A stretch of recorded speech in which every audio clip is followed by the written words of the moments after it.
Bonjour cher ami Thomsoniste.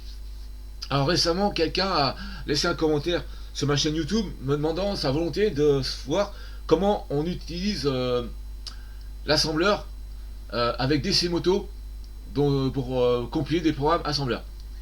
Donc ici, je ne vais pas faire un cours d'assembleur 6809 ou 6309, bien qu'à la fin du cours, je vais donner quelques astuces de programmation, mais je vais indiquer les deux méthodes pour, euh, pour utiliser l'assembleur avec DC Moto. Donc la première chose donc il y aura, enfin ce cours sera divisé en deux parties.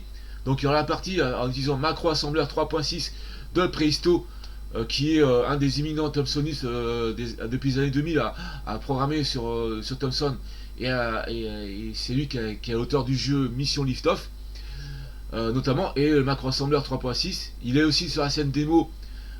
C'est lui qui, enfin, avec Sam de Vulder et puis Yon Ryu, leur groupe s'appelle Pulse, P-U-L-S. Voilà, ils ont fait des super démos, des méga démentes. Je vous invite à les consulter. Donc la première partie de ce cours, ça va être pour le macro assembleur, comment utiliser macro assembleur avec des C-Moto. La deuxième partie du cours, ça va être comment utiliser LWASM, qui est un cross compiler de 6309, 6809 pour les Thomson. Donc on démarre. Alors première chose, vous devez télécharger DC Moto et macro assembleur pour pouvoir les utiliser. Alors comment on fait? Alors macro assembleur, donc vous êtes dans support amovible de DC Moto, et donc c'est ici que vous mettez la cartouche ROM, RAM, assembleur 6809 version 3, Memo 7, etc. Donc c'est un chargement classique comme tout logiciel, hein, je vais sélectionner le fichier et voilà. Et donc c'est grâce à ça que j'ai macro assembleur 3.6. Ensuite je vais utiliser un de mes fichiers assembleur qui est pour le développement actuel de GridRunner. Alors ne regardez pas trop le code, hein, donc on a les équates, etc. Donc on a un fichier qui est assez long. Alors oui, là ça s'appelle des étiquettes. Donc avec l'assembleur de Thomson, en fait les étiquettes elles ont un nombre limité de 256, je pense, 256 étiquettes, et elles ont une taille qui ne doit pas dépasser 6 caractères de large, sachant que ça peut être des majuscules, des minuscules, etc. Donc vous voyez là, hâte écran avec un A majuscule et minuscule là, c'est pas la même chose que si j'avais écrit tout en majuscule. Ce sera deux étiquettes différentes. Voilà. Donc je sélectionne tout. Donc alors l'éditeur de texte que j'utilise, je suis sous Linux, hein. J'utilise Ket, qui est un très bon éditeur de texte sous Plasma, qui est un bureau. Donc je fais CTRL A, je fais clic droite, copier, et là je vais dans. Donc là j'ai activé le crayon optique, hein, vous voyez. Je vais dans 0, macro assembleur. Alors là je peux pas utiliser le crayon optique, ça marche pas. Peut-être que l'écran n'est pas assez. Je clique sur 1 pour être dans le mode édition. Je fais CTRL C. Et là j'ai fait miracle grâce à DC Moto, une fonction qui s'appelle simuler le clavier. Simuler avec le presse-papier. En fait c'est l'équivalent d'un copier-coller. Donc ça va prendre un peu de temps. Donc en fait ça copie et ça colle sur l'écran ce que vous avez mis en texte. Donc c'est une fonction qui est vachement utile dans DC Moto, et notamment quand vous pouvez écrire au programme basique, etc. Vous pouvez utiliser cette fonction là pour copier directement du programme que vous avez fait sur un éditeur de texte sous Linux ou Windows ou n'importe quoi d'autre. Voilà. Donc je refais à nouveau CTRL C. Là je mets A, donc A comme assemble, et le fichier s'appelle GridRun. Donc ça va compiler dans un fichier sur la disquette qui s'appelle gridrun.bin. Donc ça prend un peu de temps, mais c'est vrai que j'aurais pu utiliser l'option d'accélérer. Là vous pouvez accélérer avec DC Moto en mettant en 400 MHz, etc. Mais c'est pas grave, on a un peu de temps. Bon. Voilà. Donc là, je peux cliquer sur n'importe quelle touche. Là, cette fois, je vais dans démarrage à froid. Donc c'est comme si vous éteigniez et rallumiez le Thomson. Là, je vais dans l'exploitation de fichiers. Donc, c'est la disquette 0. Et donc, le fichier que je viens de compiler là, ça s'appelle ça s'appelle gridrun.bin. D'accord? Donc, je retourne sur l'ordinateur. Là, je vais sur B.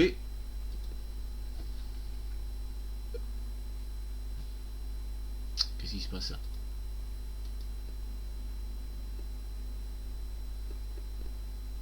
Uh-huh.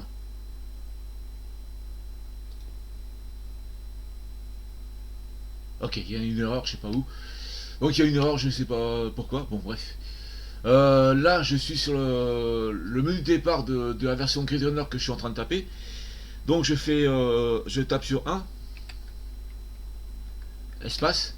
Donc c'est une version qui utilise que le clavier. Hein. Ouais. Voilà. Donc on a ça. Et j'appuie sur Q pour quitter. Je refais Run. Donc c'est juste pour montrer un peu où c'en était avant. Là je suis sur 3. Pour vitesse rapide. Hop. Donc là vous voyez c'est plus rapide hein, déjà. Donc là ça utilise le joystick, etc. Voilà. Donc maintenant on va utiliser la deuxième méthode qui est LWASM. Donc LWASM, donc là je suis dans mon gestionnaire de fichiers Linux qui s'appelle Dolphin. Et là je suis dans le répertoire Gridrunner où il y a tous mes travaux sur Gridrunner. Donc là c'est les fichiers FD, les fichiers FD donc les miroirs de disquettes qui font 640 kilooctets. Et là on a donc grid, alors ça c'est des différents tests que j'ai fait, et là on a grid 01 FD qui est la version en cours sur laquelle je travaille. Et on a quelque chose là qui s'appelle LWASM. Donc LWASM c'est quelque chose qui fait 218 kilooctets et qui est un cross compiler de 6809, donc pour tous les ordinateurs qui utilisent le 6809. Donc peu importe l'OS que vous avez, hein, quand vous avez des routines assembleurs machin, donc de toute façon ça n'influe pas sur la compilation du truc puisque c'est propre à chaque système. Donc sur les Thomson vous aurez les équates, notamment pour le joystick, et puis pour différentes choses, hein, qui sont des routines assembleurs du système. Et donc ça n'a pas d'importance sur l'utilisation de LWASM. Donc comment on utilise ça? Eh bien en fait, alors je vais faire un clair là. Voilà. Alors c'est... Voilà. Donc là, vous avez le fichier LWASM.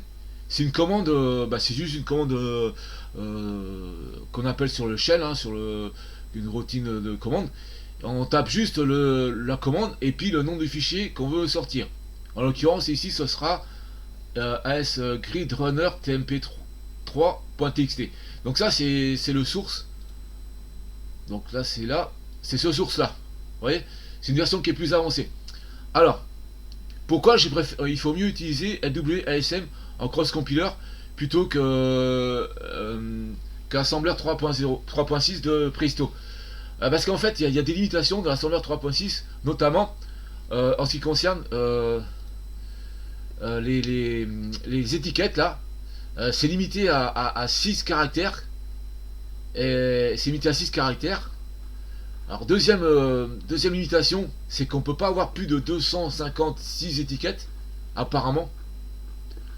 Parce que quand vous mettez plus de 256 étiquettes, il y a une erreur quand vous compilez avec l'assembleur 3.6.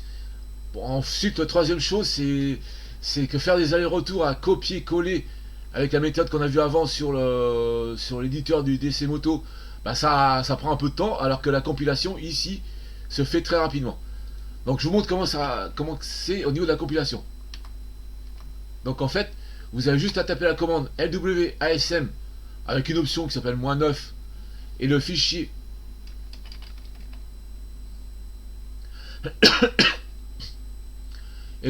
que vous voulez compiler, c'est celui-là, ASS Gridrunner TMP3 machin.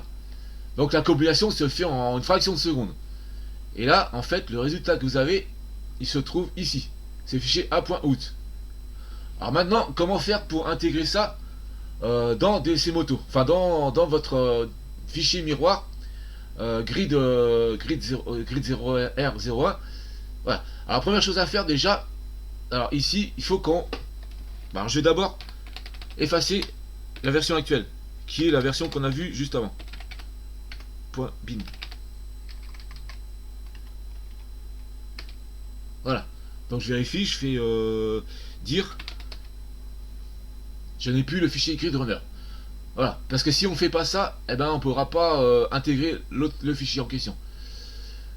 Donc voilà, et donc ce fichier a.out, en fait, j'ai créé un lien dans un dossier qui s'appelle inclure.bin, qui est ici, et qui j'ai appelé gridrun.bin, exactement le même nom que le fichier que j'utilise pour le jeu Grid Runner, que j'avais auparavant. Donc si je vais en propriété là, voilà, et je regarde pointe vers. Donc pointe vers, c'est-à-dire ça pointe vers le répertoire qui est juste au-dessus. Donc jeu vidéo Grid Runner A.1out, ok, A.out, Grid Runner.out. Alors si je vais là, si je clique là, c'est ce fichier là en fait. Ça c'est l'exécutable qu'on a fait. Enfin, c'est l'exécutable qui est la conséquence de cette commande là. LWSM-9 ASSGridRunner.tl machin. Voilà. Ok. Donc là, on a notre dossier à inclure. Et maintenant, on va lancer l'utilitaire DCFDutil de Daniel Coulon, qui est un utilitaire de gestion des périphériques liés au Thomson. Donc c'est pareil, hein. Enfin, j'utilise Linux, mais en fait c'est grâce à Wine, donc l'émulateur Windows, que je peux utiliser DC Moto, DCF Util, etc. Mais ça marche très bien, j'ai jamais eu de problème avec ça, voilà. Donc voilà, ça c'est DCFD Util de Daniel Coulon, toujours l'auteur de DC Moto, hein. Et ici, ce que je fais, c'est que je fais parcourir pour intégrer la disquette, enfin le miroir de disquette Thomson Soft. Donc programmation, ça c'est tout ce que j'ai fait pour les Thomson pour l'instant.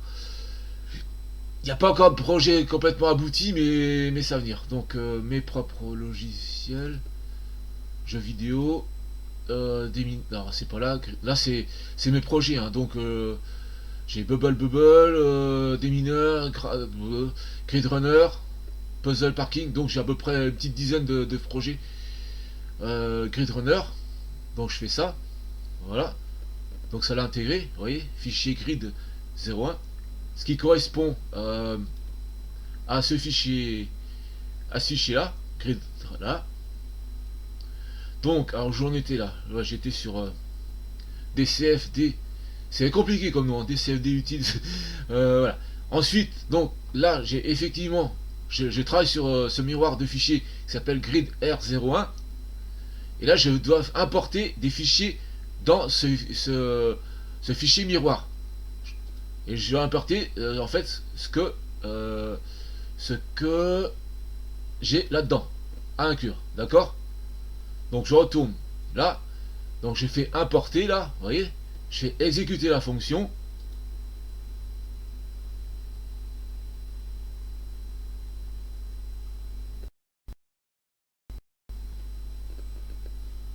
Ça met un peu de temps, c'est toujours comme ça avec cette fonction. Je sais pas pourquoi.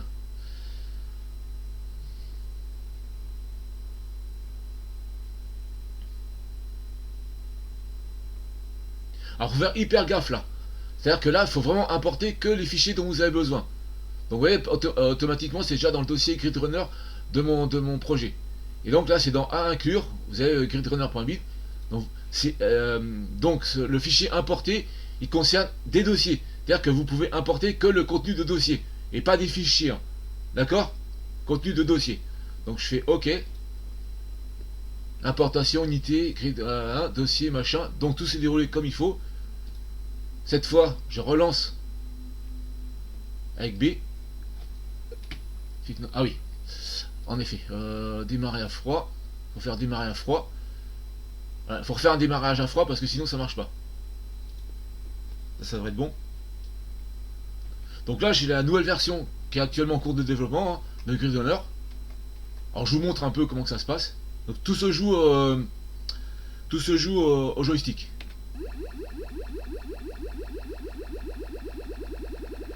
Voilà. Voilà, donc on a les lasers, machin, hop. Voilà. Donc vous avez en exclusivité là le truc. Donc je fais Q pour quitter. Voilà. Donc c'était les deux méthodes qu'on a vues, LWASM, enfin d'abord macro assembleur 3.6 et LWASM pour intégrer des fichiers binaires assemblés en assembleur 6109 sur Thomson. Maintenant je vais vous donner quelques petites astuces de développement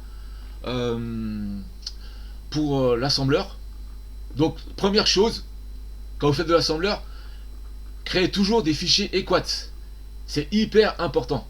Les fichiers equats en fait c'est des liens vers des routines assembleurs dans le système des Thomson. Parce que par exemple entre les MO5 et les TO7, il y a des différences d'adressage suivant pour différentes choses. Alors par exemple si je vous dis le screen, l'écran, donc l'écran c'est adresse écran pour les TO8, il est en adresse hexadécimale 4000 alors qu'il est en 1000 sur les MO5 et MO6. Et donc en fait ça vous permet d'éviter de réécrire le code à chaque fois pour l'un des deux systèmes. Puisque quand vous écrivez un equat, en fait, c'est l'équivalent d'une constante dans le langage évolué comme le C ou le Pascal. C'est l'équivalent d'une constante. C'est-à-dire que au lieu, vous n'avez pas à écrire à chaque fois les codes. Donc là, ça aurait été 0 pour MO5.